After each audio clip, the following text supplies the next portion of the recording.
J'ai coutume de dire que souvent je n'ai pas besoin de garde du corps, puisque dans chaque ville dans le monde, ils sont toujours derrière nous, à nous surveiller et à prendre les renseignements. Mais qu'ils sachent que nous aussi, où qu'ils soient, quelle que soit leur apparence, quelle que soit leur couleur de peau aussi d'ailleurs, parce qu'il y a des noirs aussi qui peuvent être dans cette démarche, ils font leur travail est de protéger les intérêts de l'oligarchie d'Occident, et nous faisons le nôtre, c'est de protéger plus que jamais les intérêts du peuple africain, partout sur le continent.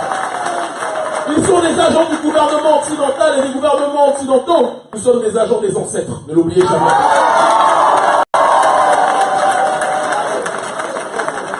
J'ai tellement de choses à dire ce soir, mais tellement peu ou si peu de temps, qu'on va aller dans le vif du sujet.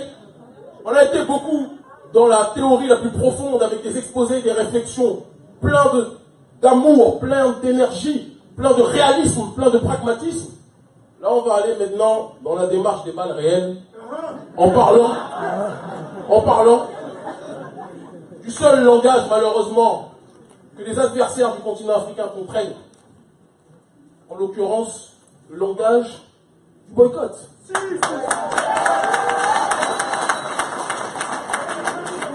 Avant de rentrer dans cette dynamique, rien que ce mot fait peur à certaines personnes, je le sais. Il faut qu'on précise et qu'on contextualise pourquoi on parle de cela. On a pleuré pendant des siècles. On a pleuré pendant des siècles. On a imploré l'humanité de certaines personnes pendant des siècles. Nous sommes en 2017. Je disais à mes proches cette semaine, en suivant notamment l'affaire Théo, que vous avez tous suivi, qu'en 2017, nous sommes encore obligés de réclamer le pas de justice, pas de paix, de réclamer, nous voulons plus de justice pour nous autres. Aucun peuple sur cette terre n'a connu le dixième de ce que nous avons connu en termes de souffrance. Aucun peuple. Nous avons marché, nous avons bravé les obstacles, nous avons pleuré, nous avons saigné. Certains sont morts pour que nous puissions être respectés, mais jusqu'à preuve du contraire, certaines entités ne comprennent pas ce langage. Le seul langage que certains barbares comprennent, c'est le langage économique. N'est-ce pas? Tant qu'on leur dit s'il vous plaît, soyez humains, ils nous regardent en riant parce qu'ils n'ont pas grand-chose d'humain intellectuellement parlant. Mais quand vous parlez de ce qui a trait à leurs intérêts, ils commencent à vous parler un langage fluide, un langage très clair. Si vous parlez le dialecte de votre village, ils vont vous parler même ce dialecte. Là, on voit ce que je dis. Si vous parlez le Yoruba qui date d'il y a 15, 30 siècles, je ne sais pourquoi, ils vont sortir ce langage-là. Parce que dès que vous parlez de leurs intérêts, vous parlez de leur confort, vous parlez de leur domination, vous parlez de ce qui leur donne la sérénité. Et là, ils se sentent en danger. On avait dit au départ qu'on allait parler de recenser les produits français sur le continent africain. Et c'est notre droit. On a le droit de, comme le disait le président Sankara, de prioriser nos produits plutôt que les autres. Là, au fond.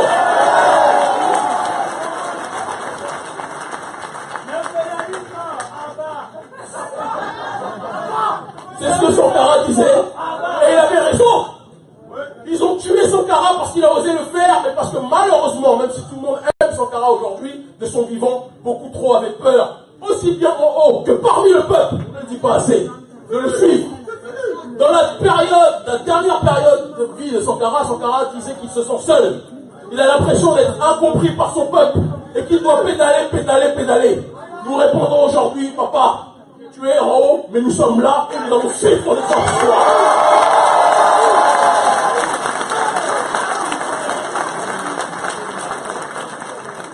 Le front anti-CFA, certains ont eu, à mon avis, la maladresse de croire qu'il se limitait simplement à la question de l'analyse structurelle économique de la monnaie. C'est bien plus large que ça.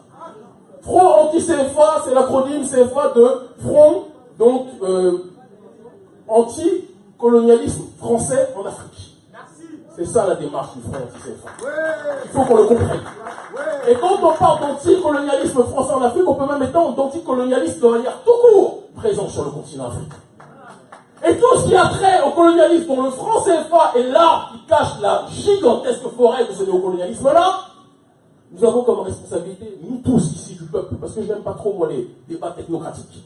Ce n'a pas été le cas ce soir. Ce soir, on a eu des grands artisans qui, chacun dans le domaine qui était le sien, a tenu un message direct qui a touché chacun d'entre vous, vos consciences, parce qu'il était pragmatique. Mais le but, ce n'est pas qu'on soit des théoriciens et vous des saints spectateurs, mais que chacun ici présent dans cette salle et partout sur le continent qui nous suit en direct soit des acteurs de notre résistance. Et en ce sens, lorsqu'on parle de boycott, il faut d'abord qu'on recense. Prenons un cas pratique précis. Je me mets devant l'écran, le but c'est que vous puissiez voir. Je sais que notre peuple est un peuple de surhommes, de surhumains, donc je sais que ceux qui sont au fond agrippés, hein, vous agrippez pas trop, sinon on va dire on est un peuple de singes, c'est ce qu'ils aiment dire après. Hein, je vois des gens qui sont accrochés comme ça. Tu vas trop vite, s'il te plaît. On y arrive. Plus de 160 multinationales. Oui, le problème c'est que la salle ferme bientôt. Donc, à moins que vous vouliez qu'on parle 5 minutes, on est obligé de synthétiser. Plus de 160 multinationales françaises sont présentes sur le continent africain. 160. Notamment, et ce qui est marrant, c'est que quand ils disent qu'ils ont marre de l'immigration, etc., il n'y a pas de problème. Mais on peut leur répondre que nous, on en a marre qu'ils pillent nos matières premières qui, par la suite, viennent transiter chez eux. Nous ne serions pas là si nos matières premières n'étaient pas ici. Ça ne veut pas dire que nous voulons rester là. Nous ne sommes pas là parce que nous aimons le camembert ou parce que nous aimons la tour Eiffel. Certains peuvent aimer le roquefort et son odeur fétide. Il n'y a pas de problème.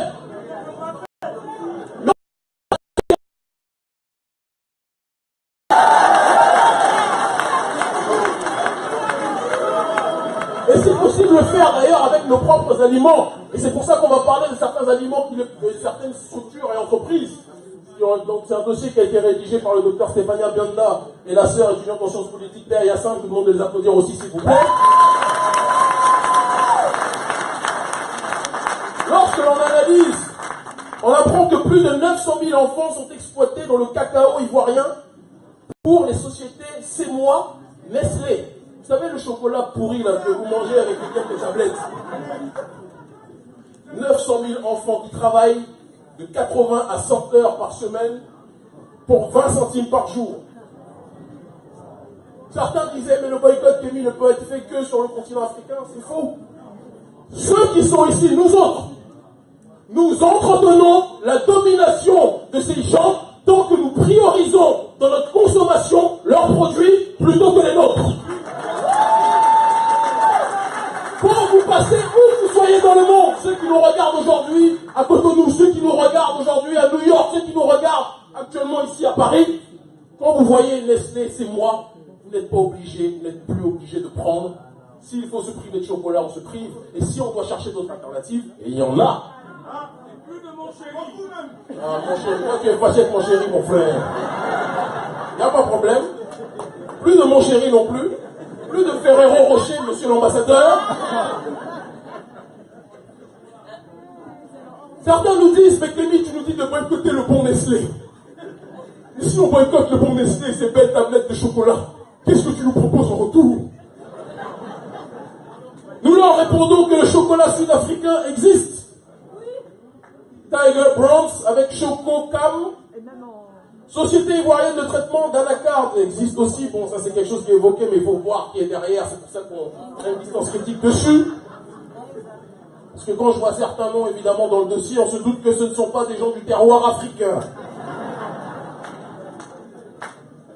Mais il y a l'huile d'arachide, par exemple, Sunéor, OK Food, Cam, Top Milk, Biscuit, Rio, Chispi, Maxinac. Les Africains sont dans une dynamique, et ça c'est des dossiers, on parle rapidement de manière synthétique, donc c'est quelque chose qui sera présenté aussi. Là on a le dossier qui fait 20 pages, qui sera présenté beaucoup plus calmement sur Internet, parce que le but n'est pas qu'on fasse de la lecture non plus totale ce soir. On est d'accord? La prochaine conférence, tu veux déjà, mon frère, hein? Il n'y a pas de problème. Mais je veux, avant de parler de toutes les alternatives que là on va diffuser sur le continent, et qu'on va diffuser sur Internet, je veux quand même que vous puissiez avoir une connaissance d'un certain nombre de structures qu'il est nécessaire, à notre sens, d'éviter le plus possible. Par exemple, tout le monde utilise l'essence. On est d'accord, on a besoin d'essence pour sa voiture. Donc, les 3/4 du temps, en Afrique, comme ailleurs, qu'est-ce qu'on utilise? Ou on va dans quelle station-service? Total, qui nous braque totalement, c'est le moins qu'on puisse dire. Total enregistre un chiffre d'affaires de 10 milliards 518 000 dollars en 2015 grâce à l'exploitation des sols africains. 10 milliards. Et on nous dit, pendant ce temps, ils ont le culot de nous dire pendant ce temps que nous sommes des pays pauvres. Que nous devons songer à nous développer et à suivre la marge de manœuvre qu'ils nous proposent. Mais depuis quand celui qui vous vole va vous donner les bons conseils pour que vous puissiez sortir du pillage que vous subissez? Ce sont des questions de fond qu'on doit se poser. Nous sommes en hiver, certains quand je suis arrivé tout à l'heure, notamment en Boubou, m'ont dit Kémy, tu n'as pas froid? Je leur ai répondu que le fait que je possède des tenues issues donc du sérail africain me donne plus chaud que si j'avais une tenue ou un manteau de fourrure. Du Zara, mon frère, tu vois, tu connais. Issus de structures qui ne sont pas forcément dans une dynamique de nous protéger, de nous aider, ou de respecter notre patrimoine africain. Thomas Sankara disait, priorisons nos propres tissus, priorisons nos propres agriculteurs, priorisons nos propres artisans. Ce n'est pas parce que vous êtes en France que vous n'avez pas à le faire. Nous avons tous la possibilité de penser africain, de vivre africain, d'être dans cette démarche plus que jamais, de proclamer l'indépendance dans nos esprits. L'indépendance n'est pas une question institutionnelle. L'indépendance est un état d'esprit. La preuve, l'indépendance a été décrétée institutionnellement, mais nous sommes plus que jamais dépendants, bien plus que nous l'étions peut-être à l'époque de la colonisation. Cela signifie qu'avant qu'on songe à une indépendance publique, institutionnelle, il faut que chaque individu présent sur ce sol, ici, mais partout dans le monde, parmi ceux qui nous regardent, soit dans cette démarche de comprendre qu'il se doit d'être indépendant, qu'il n'attend plus rien de personne, qu'il choisisse, qu'il sélectionne plus que jamais la consommation qui est la sienne. Lorsque vous voyez, parce que vous êtes tous des cerveaux, vous êtes tous des entités qui réfléchissez, sinon vous ne serez pas là, vous serez peut-être en train d'être dans la boîte de nuit, de crier devant un tribunal, une justice qui n'arrivera jamais. Sans faire d'allusion à qui que ce soit, bien sûr.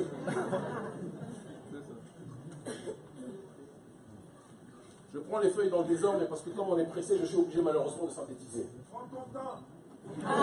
Donc si quelqu'un nous empêche de continuer, vous allez venir le menacer, j'espère. Le continent africain génère plus d'1 milliard de produits nets bancaires pour le seul compte de la Société Générale. Je ne sais pas quels sont ceux qui sont inscrits à la Société Générale.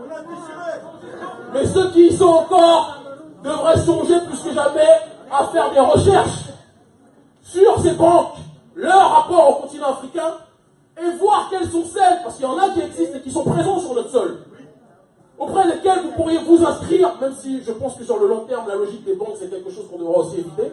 Hein? Je ne veux pas mettre au chômage mon cher ami Pedro Vizcay. Cher amigo. Mais dans un futur, les banques, qui ne servent qu'à ceux qui les créent, devront rester à la place qui est la leur. Comme le disait tout à l'heure Claudie, nous devons être capables de réinventer un système. Mais avant de le réinventer, nous devons nous désaliéner. C'est-à-dire nous rendre moins étrangers possible à nous-mêmes, et cela passe par un processus dit graduel.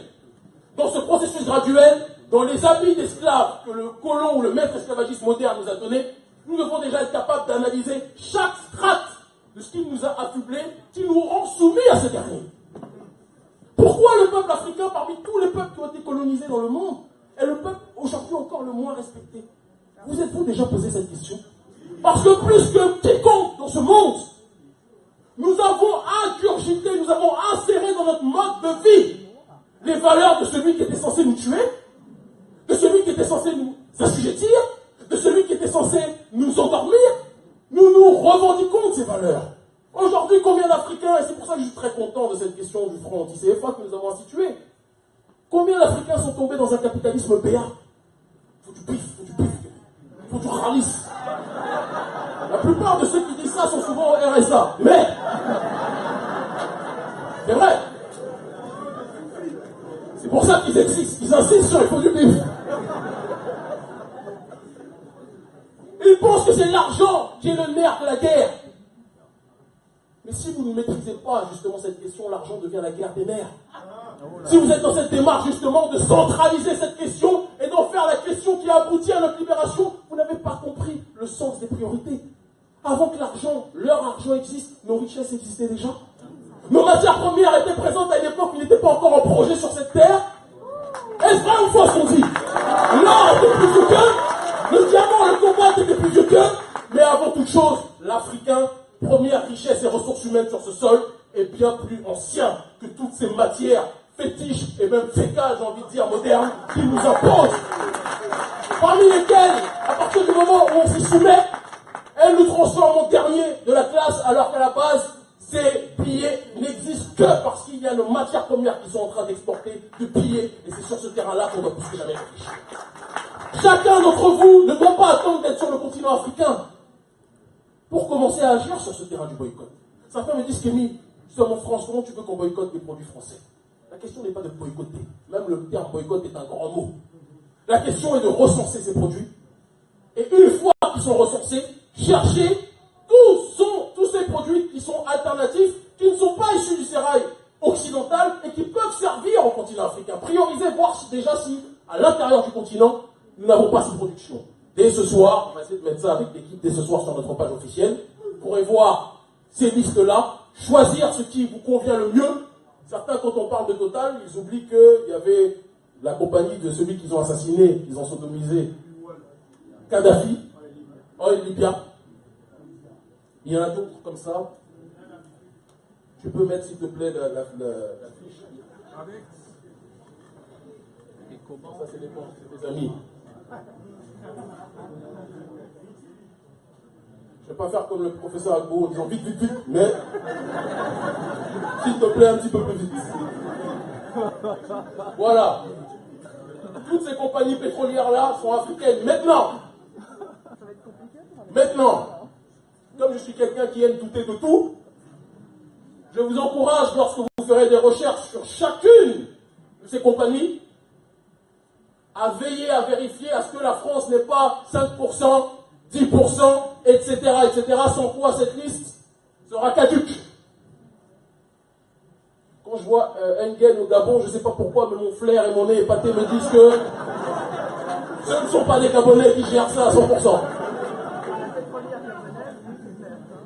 Et de toute façon, si la France tient tant au sol du Gabon, c'est qu'à mon avis, cette compagnie n'est pas faite par des peaux noires, ou alors si c'est des peaux noires, il y a sans doute des masques blancs, comme disait Frantz Fanon.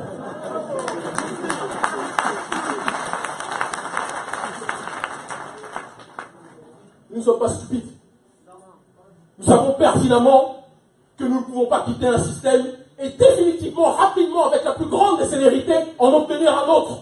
Cela serait faire de l'illusionnisme et nous nous retrouverions dans une situation fantasmagorique qui ne serait pas en harmonie avec la complexité du réel. Donc on s'adapte à cette réalité.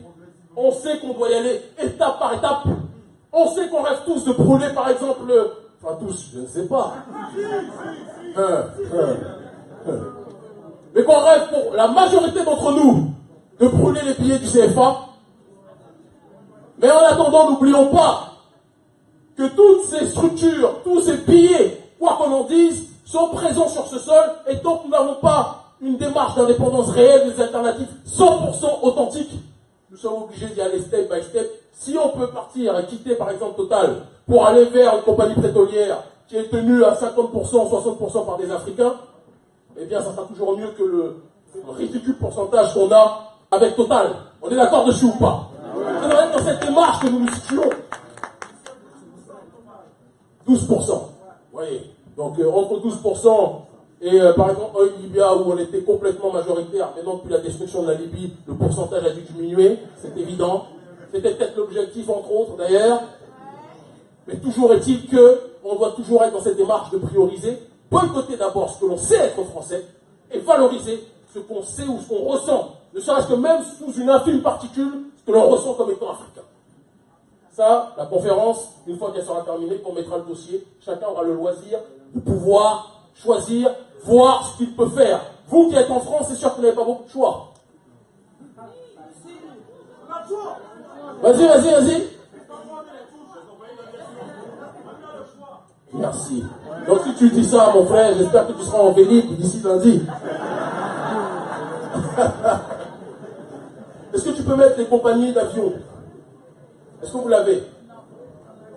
Donc vous pouvez là cette fois-ci gronder fortement le comité de travail de recherche d'urgence panafricaniste. Je taquine. Et évidemment, on n'a pas besoin de faire Mathieu ou Maspé pour savoir que Air France, compagnie que les trois quarts d'entre nous, sans doute, prennent ici. Personne nous a forcé, nous a mis un Uzi sous la gorge pour prendre cette compagnie. Peut-être qu'on aime la musique. Ah, j'ai entendu qu'ils font les vols directs, mon frère. Voilà. C'est ça le problème. Le colon a des vols directs, mais est-ce qu'on doit accepter de prendre ce vol direct et continuer à se faire briser le colon éternellement? C'est la question qu'on doit se poser. C'est sûr que quand je vois les compagnies Seiba et compagnie, Seiba, vous connaissez Seiba? Là, ils ne connaissent même pas, c'est dire. C'est dire la complexité du problème. Il faut aussi que les compagnies fassent un effort. Quand vous êtes à Seiba et que vous avez un bout de pain de mie comme repas de midi, il est évident que certains finissent par prioriser d'autres compagnies malheureusement coloniales. Donc on a aussi un travail d'autocritique à faire. Parce qu'on ne peut pas se plaindre que les autres nous fassent vivre un enfer si on n'est pas capable de leur proposer aussi une alternative crédible. On a Ethiopian Airlines, qui reste aussi à parfaire, mais il faut applaudir des compagnies telles que celle-ci.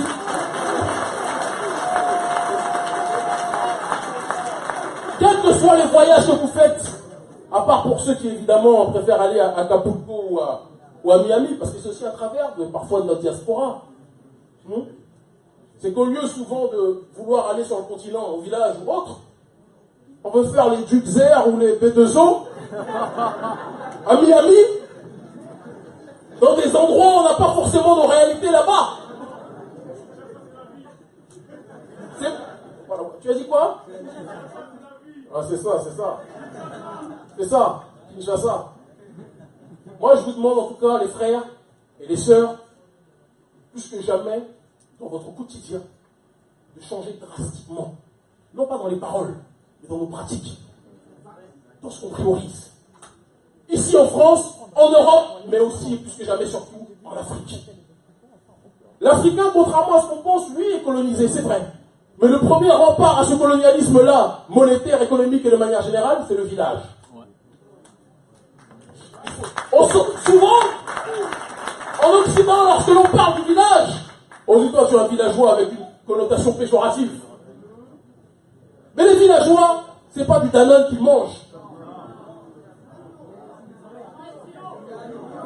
Ils ont la racine même de cette formule chimique que l'on vous donne comme du yaourt. Ils sont capables avec du mil et avec des tas de mixtures. Toi tu connais mon frère. Et tu as bien changé avec ta chemise Louis Vuitton. Bon bref, je te taquine. Je te taquine. J'ai détenu avant, ne t'inquiète pas mon frère. Je te plaisante, je plaisante. Mais ces villages-là sont justement les premiers sites de ce néocolonialisme qui fait tout pour les faire migrer vers les grandes villes où ils vont finir par perdre leur identité. C'est ça l'objectif aujourd'hui du néocolonialisme. C'est d'avoir le plus possible de mégalopoles à l'intérieur desquelles un certain nombre d'infrastructures occidentales et européennes, telles que celles qu'on a citées, continuent à faire défiler s'il te plaît, continuent à faire défiler s'il vous plaît, sans que ça soit trop vite non plus, des informations pour que chacun, pendant qu'on parle de manière beaucoup plus simple, puisse prendre connaissance et conscience de tous ces éléments, même s'ils seront revus en détail par la suite sur Internet.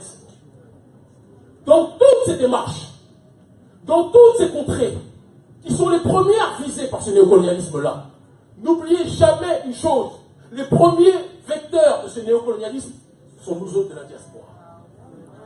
Lorsque nous rentrons en Afrique, moi je vis par exemple entre Dakar et Bruxelles, mais quand je suis à Dakar, souvent lorsque je vois des frères et des sœurs de la diaspora, au lieu d'aller directement au village, ou alors d'être à Dakar en pourtour de la ville, ils vont directement à Sali. Qu'est-ce que Sali? C'est la capitale du tourisme sexuel au Sénégal. capitale de la présence française, là-bas. Je vois des gens qui font des grands sourires, ils ont l'air d'avoir des souvenirs inoubliables. C'est leur problème. Partout où vous irez sur le continent africain, vous trouverez des gens, parfois de la diaspora. Je ne veux pas qu'on s'incrimine, mais je veux qu'on s'interroge. Parce que nous nous présentons au premier vecteur de résistance vis-à-vis de ce néocolonialisme-là, mais souvent on a ingurgité les réflexes de ces néocolonialismes qui nous rendent plus dangereux encore que le colon lorsqu'il vient à la rencontre de nos peuples. Est-ce que c'est vrai ou est-ce que c'est dur? C'est dur ou c'est vrai ce que je dis? C'est quelque chose sur lequel on doit s'interroger 100%. Nous devons être aussi dans une démarche de rupture intellectuelle et épistémologique avec ces gens. Que vous soyez en France ne doit pas être une excuse pour effectuer cette rupture-là. Certaines entités sont présentes en Occident, mais servent plus que jamais à leurs intérêts et pensent à leur foyer. D'ailleurs, ce n'est pas leur foyer d'origine, puisqu'ils ont été volés le territoire d'autres personnes, en l'occurrence les Palestiniens. Mais, je n'ai pas fait d'allusion, je ne veux pas de procès pour... vous connaissez. C'est déjà donné. Mais ces communautés-là, organisées, le but n'est pas d'essentialiser, mais je parle en tout cas des autorités politiques de ces communautés-là, elles fonctionnent en étant dans une démarche de solidarité et en priorisant dans chacun de leurs choix ce qui sert leurs intérêts. S'ils doivent aller chercher un producteur ou quelqu'un qui est un créateur de leur communauté, quels que soient les kilomètres qu'ils doivent faire pour cela, ils le feront. Il n'y a pas de problème. Il n'y a pas de problème. Mais en attendant, mon frère, si tu le permets, tu vois, sur le long terme, je ne parle même pas de religion, parce que religion c'est une appellation qui est la leur, il faut qu'on s'appuie sur nos traditions, on n'a pas besoin d'inventer quelque chose qui existe déjà. Les traditions africaines existent, elles sont incluses dans la réflexion, dans le paradigme normalement de chacun. Mais en attendant que certaines choses se structurent et s'organisent, on ne va pas attendre que cette chose-là se fasse pour justement prioriser nos frères.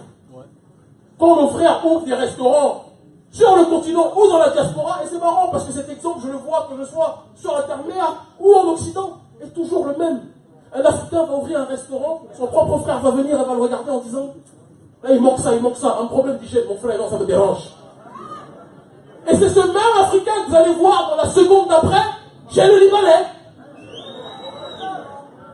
Et si c'est pas chez le Libanais en Afrique, ça va être chez le Chinois. Voilà, le Chinois, j'aurai pas de procès. Le Chinois,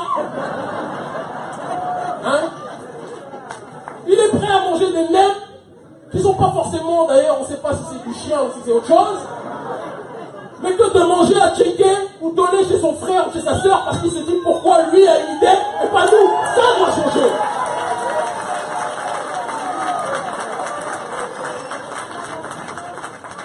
Nous aimons tous le KFC ou le McDonald's, mais eux n'ont pas dit qu'ils nous aimaient autant. C'est vrai ou c'est faux? On adore le poulet alors que nos mamans ont inventé le poulet avant qu'elles soient présentes, avant qu'ils soient présents. Tout dans notre consommation doit être dans cette démarche de changer. Lorsque, et ça c'est important cette donnée notamment, lorsqu'on parle de Hachette International détient 85% du marché de l'édition scolaire en Afrique francophone. Il nous tue d'abord intellectuellement, avant de nous tuer physiquement. 85% du marché de l'édition scolaire en Afrique ne veulent pas notre indépendance. C'est ça qu'ils veulent. Mamadou et puis l'État. C'est ça.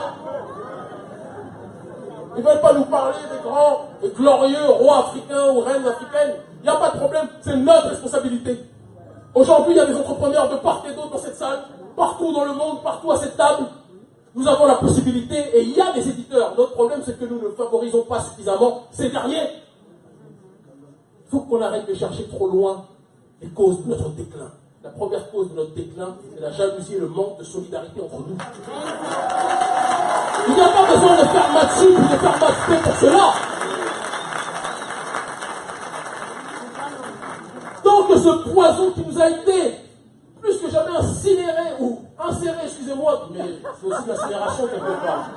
On est mort, on est des cendres, mais qui nous a été plus que jamais inséré dans nos pensées, dans nos têtes. Tant que ce poison de la division sera toujours présent entre nous, ce manque de solidarité, On pourra blâmer l'Occident de nous coloniser, mais on ne va jamais en vouloir au vautour de vouloir manger sa proie. Le vrai problème et la véritable entité à blâmer, c'est quand le lion commence à agir comme un caniche, c'est normal qu'il se fasse manger par le vautour. Quand le lion commence à mettre des picoussis, au lieu de rugir, ne demandez pas au vautour d'arrêter ou de le manger parce qu'il ne le fera pas. Le vautour, toutes ces exactions, là on a la maison d'édition africaine d'Andal, la fierté des langues nationales, ça c'est 100% africain. Vous avez aujourd'hui des choses comme Amazon, qui ne sont pas des entités de chez nous, mais il y en a plein d'autres que l'on peut choisir aussi, mais qui peuvent nous permettre de commander justement des livres et des ouvrages qui sont créés par ces gens-là. Jimson, les jeunes pousses de Dakar, ça aussi c'est quelque chose de chez nous. On a cette possibilité de chercher. On a cette possibilité de trouver. Internet, certains parmi nos adversaires politiques ont voulu faire de ce terrain un terrain de censure, mais n'y arrivent pas. Internet sert les puissants, mais sert aussi les damnés de la terre. Celui qui veut chercher sur Internet, mettez de côté un peu Nicki Minaj, Rihanna, tout ça. Hein? Boudjé Arafat, il n'y a pas de problème, vous pouvez chercher. Mais cherchez aussi ce qui peut permettre de faire en sorte que nos enfants ne soient pas des handicapés adultes demain. Et pour ce faire, vous devez vous-même être les premiers moteurs de cette éducation-là. Vous devez vous-même être les premiers acteurs, les premiers modèles sur ce terrain-là. S'ils voient tous les jours leur mère dépenser je ne sais quelle somme pour aller acheter du chirouti, pour aller acheter, alors que forcément parfois on n'a pas toujours même de quoi manger de manière décente et convenable chaque mois parce que c'est dur en cette période de crise pour tout le monde, y compris les blancs, alors a fortiori pour les afrodescendants, c'est une réalité. Mais pendant ce temps, on veut toujours être dans ces exceptions d'aller chercher quelque chose qui nous donne l'impression d'être dans le paraître. Il faut qu'on cesse de paraître et qu'on commence à être plus que jamais.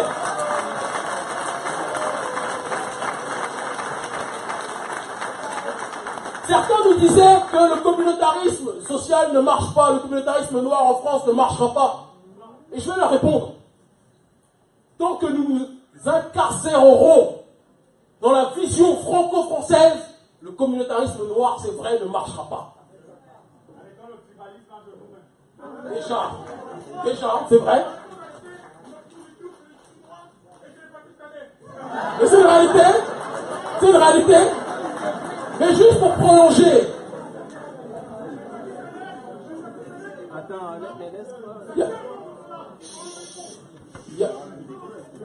Il n'y a pas de problème, mon frère. On va consigner ça aussi. Tu as raison.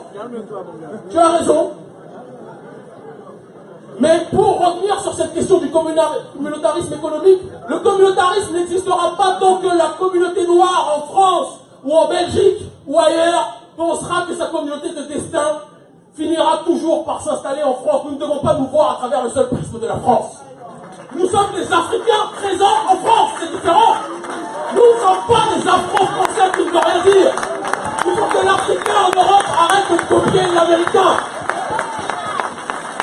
Nous ne sommes pas, et je le dis et je le répète, ce sont nos frères, ce sont nos sœurs. Mais il faut qu'on arrête de... On a vu Black Lives Matter aux États-Unis, on veut faire comme eux. On a vu les Noirs aux États-Unis prendre le pouvoir, être au cinéma, on veut faire comme eux. Nous sommes des Africains présents temporairement en France. C'est différent. Le seul communautarisme qui va marcher, c'est le communautarisme qui inclura dans nos pensées la solidarité avec le continent africain, avec les Caraïbes, avec les Antilles. Il n'y a que dans ce cadre-là que l'on peut faire une démarche de solidarité.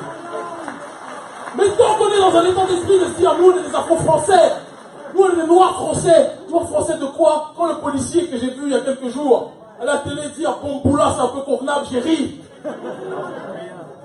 J'ai ri, et je vais vous dire, on a reçu sur notre messagerie au téléphone des dizaines, pour ne pas dire centaines de messages. Il faut que tu réagisses. Il a dit, Pompoula, c'est convenable. Les gens étaient essoufflés. Tu te rends compte? Pompoula, c'est convenable.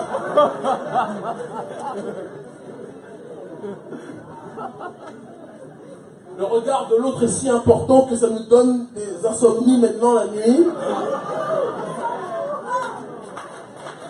Le problème n'est pas de savoir ce qu'il pensent de nous, qu'ils nous aiment ou qu'ils ne nous aiment pas. Parce que nous sommes capables de faire nous-mêmes, ils ne sont pas nos paramètres. Ils ne sont pas notre maître. Ils ne sont pas notre... Cette entité n'est pas notre idéal. Tant que vous voudrez toujours réagir en fonction du paradigme français, ce qui risque de se passer, c'est que vous allez vous comment dirais-je, confronter au mur qu'ils ont placé devant vous. Et dans ce mur, on va vous dire, en France, le communautarisme est interdit. Arrêtez. En France, le fait de parler des couleurs de peau, des races est interdit. Arrêtez. Ce qui est une hérésie. Quand ils enfoncent une matraque de 10 cm chez le petit frère, et qu'ils le traitent de bamboula, la couleur de peau existe. Mais le problème est que dans notre réaction, on ne peut pas être pris au sérieux pour la simple et unique raison que nous-mêmes, nous avons accepté de reconnaître leurs règles en tant que telles. Nous laissons des gens, souvent des propos d'extrême gauche. Excusez-moi de vous dire ce terme, mais ce soir, c'est l'heure de vérité aussi. Hein? Quand il y a des problèmes de jeunes Africains, directement on dit non, c'est pas une question de noirs ou d'Africains, c'est les quartiers populaires. Il n'y a qu'en France qu'on a inventé maintenant le concept de c'est uniquement une question sociale, mais arrêtez de parler des couleurs de peau. Pourquoi c'est que des Mamadou, je vais me perdre même sur les noms, des Fatoumata, aussi des Mohamed, il ne faut pas qu'on mente. Hein, ici ils sont discriminés, il faut le dire. Oui, on dit, disons que chez eux, c'est eux qui nous discriminent, mais ici, ils sont discriminés aussi, soyons objectifs. Il n'y a pas de problème. Et ce qu'on veut dire par rapport à ça, ce que l'on doit comprendre par rapport à tout cela, tant que vous acceptez les règles sur le continent africain ou dans la diaspora, imposées par d'autres, vous serez perdant avant même d'avoir commencé quelconque combat. Et vous allez vous retrouver comme certains frères ou certaines sœurs, par exemple, qui sont partis aujourd'hui à Bobigny, crier pour obtenir la justice, mais qui n'ont pas compris que les choses étaient gérées par des gens qui ne sont peut-être même pas de notre communauté. Et après, ils viennent nous dire que vous aviez raison. On voulait parler de la cause noire, mais on nous dit c'est être raciste que de parler de la cause noire, parce que vous avez accepté de laisser rentrer dans votre giron des gens qui n'étaient pas dans notre direction, qui n'étaient pas dans notre orientation politique et qui ne comprenaient rien à notre souffrance. Nous sommes les premiers responsables de cela. Ici en Occident, ici sur le continent africain, nous devons changer cette démarche. Nous ne devons pas avoir peur de se dire on parle entre nous. Ce n'est pas aujourd'hui, on est au 21e siècle, c'est un drame, un crime de dire je préfère parler de mon frère. Certains, je vois des abrutis, parfois même des frères, qui disent que c'est du lopénisme noir. Mais est-ce que vous ne comprenez pas que partout dans le monde, tout le monde fonctionne de cette façon? Tout le monde priorise son frère avant de prioriser son cousin. Pourquoi l'Africain est le seul qui croit encore à Mamadou au pays des merveilles? Aujourd'hui, dire que vous préférez vos frères et vos sœurs, c'est être raciste. Oui. Si c'est ça être raciste, si notre démarche de prôner la solidarité entre nous, ce qui ne nous empêche pas d'avoir des gens d'autres couleurs et d'autres ethnies, nous sommes ouverts au monde à partir du moment où les gens s'adaptent à notre propre monde. Mais s'ils ne s'adaptent pas à porte de mon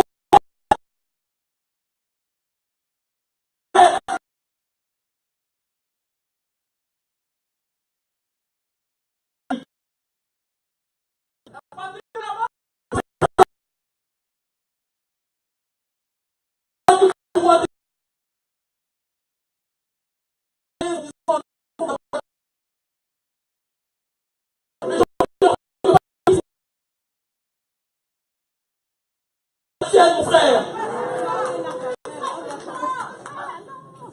Quand j'entends certains qui nous disent, on est obligé de conclure, mais juste s'il vous plaît qu'on aille sur ce point, pour cette étape d'aujourd'hui, qui nous disent qu'Émile, on n'est toujours pas respecté en tant que Français aujourd'hui, alors que nos parents sont là depuis longtemps, certains, etc. Et mon problème est que nous n'arrivons plus à faire la comédie. Avant, je disais, oh mon frère, c'est grave, bien. Aujourd'hui, quand la personne attend que j'écarte mes bras, je reste stoïque comme ça. Nous devons bouger. Nous devons nous organiser. Nous devons changer notre curseur. Oui, notre peuple aux États-Unis. Oui, il y a Beyoncé aux États-Unis. Oui, il y a Drake, il y a tout ce que tu veux. Il y a Lebron. Oui. Mais les Afro-Américains, notre peuple là-bas, a son combat. Notre combat, on joue les Quinri, mais le nom c'est Sissoko. Hein? Le nom c'est Ezalio. Hein? Le nom c'est Mutombo. Hein? Vous dites Reggie sur Facebook, mais nous sommes des Africains, nous ne sommes pas des Américains.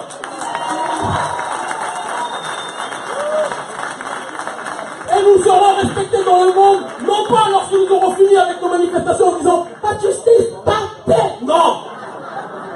C'est lorsque le continent africain sera libre, aura retrouvé son indépendance, que partout dans le monde, les ressortissants africains seront respectés. Jamais avant. Jamais avant. Jamais avant.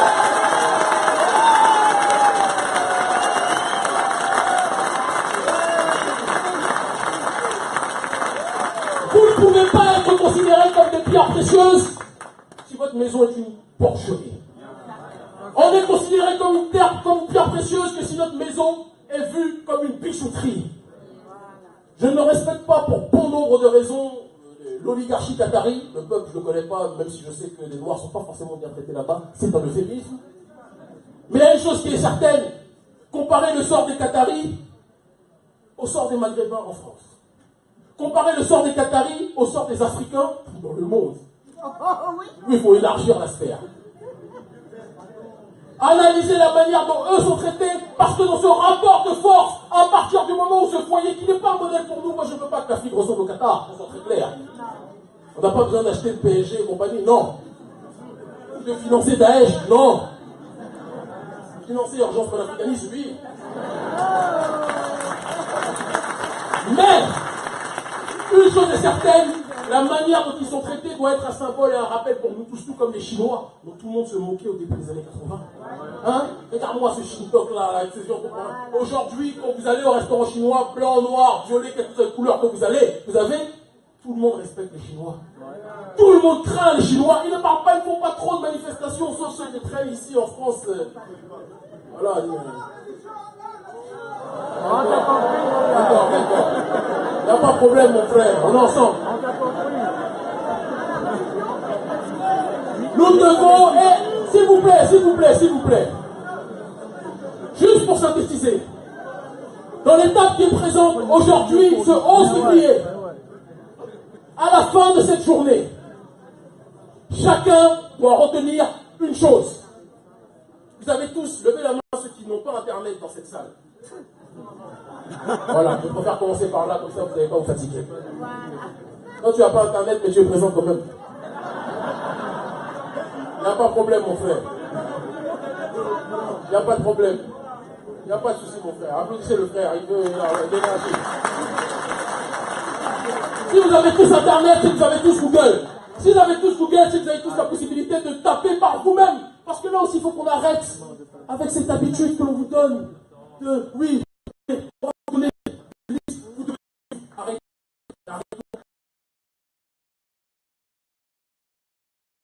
Lui-même individuellement de faire sa recherche, de lister dans sa consommation ce qu'il doit éviter, ne pas mettre en priorité dans son assiette ou même dans sa vie de tous les jours.